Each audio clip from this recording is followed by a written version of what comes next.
Baik, terima kasih Ibu Putri yang telah memaparkan materinya. Halo anak-anak, perkenalkan nama Ibu Ninin Kurike R. Ibu sering dipanggil dengan Ibu Ninin.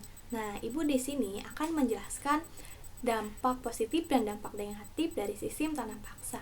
Sebelum Ibu melanjutkan materinya, Ibu mau menanyakan dulu nih, anak-anak tahu nggak nih apa itu dampak negatif dari sistem tanam paksa? Wah, belum pada tahu ya. Ya udah, Ibu jelaskan ya anak-anak. Dampak negatif dari sistem tanam paksa yaitu penderitaan fisik dan mental karena kerja terlalu keras. Jadi, pada masa itu anak-anak kerjanya itu terlalu keras sehingga menyebabkan masyarakat pribumi itu mengalami penderitaan fisik dan mental. Yang kedua yaitu pajak yang besar. Jadi pajaknya itu sangat besar anak-anak sehingga memberatkan bagi masyarakat pribumi untuk membayar pajak. Yang ketiga, pertanian lokal khususnya padi itu gagal panen.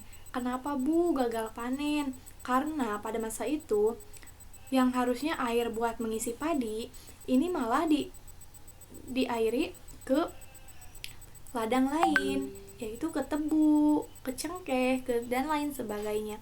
Sehingga itu padinya anak-anak mengalami gagal panen. Yang keempat, kelaparan dan kematian ada di mana-mana. Nah, kegiatan tanam paksa ini menyebabkan kelaparan, kematian di mana-mana, dan wabah penyakit pun di mana-mana. Sehingga angka kematian Indonesia itu melonjak tajam. Bahaya kelaparan ini menimbulkan korban jiwa yang sangat mengerikan, yaitu di daerah Cirebon, daerah Demak, dan Grobogan. Hal ini mengakibatkan menurunnya jumlah penduduk di daerah itu, anak-anak. Selain itu, penyakit busung lapar juga terjadi di berbagai daerah. Selanjutnya, yang keberapa? Yang kelima ya, menurunnya penduduk di Indonesia. Nah, kalau yang kelima ini masih ada hubungannya dengan yang keempat. Jadi, karena masyarakat pribumi itu banyak yang meninggal, sehingga masyarakat pribumi itu jumlah penduduknya semakin sedikit, anak-anak. Nah, yang keenam, berkurangnya kepemilikan tanah petani yang dibagi dengan pemerintah Belanda.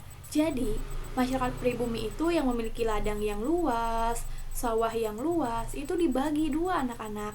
Setengah buat masyarakat pribumi dan setengahnya lagi buat masyarakat Belanda. Selanjutnya yang ketujuh, terjadinya penyelewengan aturan-aturan tanam paksa yang pada akhirnya sangat menyengsarakan penduduk. Nah, yang kedelapan, pemberlakuannya kultur Protestan menambah beban bagi penduduk. Selanjutnya yang kesembilan, berkembangnya reaksi keras di Belanda sehingga Belanda mengeluarkan undang-undang agraria yaitu pada tahun 1870, anak-anak. Yaitu yang ke-10, yang terakhir, Pemando juga mengeluarkan bahwa dampak kultur stelsel adalah cara hidup keluarga substansi secara berangsur-angsur mengalami perubahan ke arah matristik yang komersil, anak-anak. Nah, itu dampak negatif dari sistem tanam paksa. Selanjutnya, Ibu akan menjelaskan dampak negatif dari sistem tanam paksa. Seperti biasa nih, sebelum Ibu melanjutkan ke materi buat sistem dampak positif, Ibu mau menanyakan dulu kepada anak-anak. Anak-anak tahu nggak nih apa itu dampak positif dari sistem tanam paksa? Wah, tidak tahu juga toh. Ya udah, Ibu jelaskan ya. Dampak positif dari sistem tanam paksa yaitu rakyat Indonesia mengenal teknik menanam berbagai jenis tanaman baru.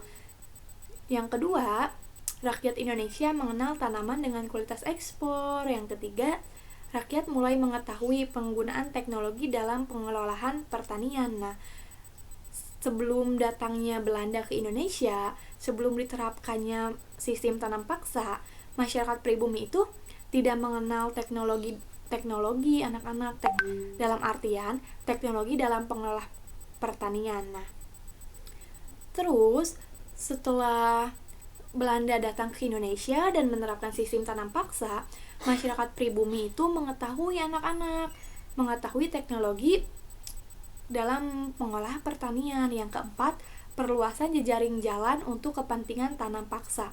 Nah, kalau yang ini jadi jalan-jalan tuh yang tadinya sempit lah, yang tadinya kecil lah. Nah, itu diperbesar anak-anak. Kenapa diperbesar, Bu? Karena buat mempermudah sistem tanam paksa anak-anak. Nah, jadi anak-anak, dari dampak negatif dan dampak positif ini ternyata lebih banyak dampak negatif ya. Nah, sehingga dampak negatifnya yaitu banyak korban penduduk Indonesia, dimulai dari jumlah penduduk yang menurun, jumlah penyakit di mana-mana, jumlah kelaparan di mana-mana, dan lain sebagainya. Nah, itu yang dimaksud dengan dampak positif dan dampak negatif dari sistem tanam paksa anak-anak. Nah, bagaimana nih anak-anak? Tadi kan materinya udah Ibu jelaskan. Anak-anak udah pada paham belum materi yang Ibu jelaskan? Alhamdulillah kalau udah paham. Nah, materi selanjutnya akan disampaikan oleh Ibu Hesti ya anak-anak. Sebelum Ibu menutup kelas hari ini, Ibu mau menanyakan lagi buat memastiin anak-anak udah pada ngerti kan materi yang Ibu sampaikan. Kalau nggak ada yang ngerti, boleh anak-anak tanyakan ke Ibu ya. Kalau udah ngerti, alhamdulillah anak-anak. Nah, itu saja materi yang Ibu sampaikan. Selanjutnya anak-anak bisa belajar sama Ibu Hesti ya. Wassalamualaikum warahmatullahi wabarakatuh. Tetap semangat anak-anakku.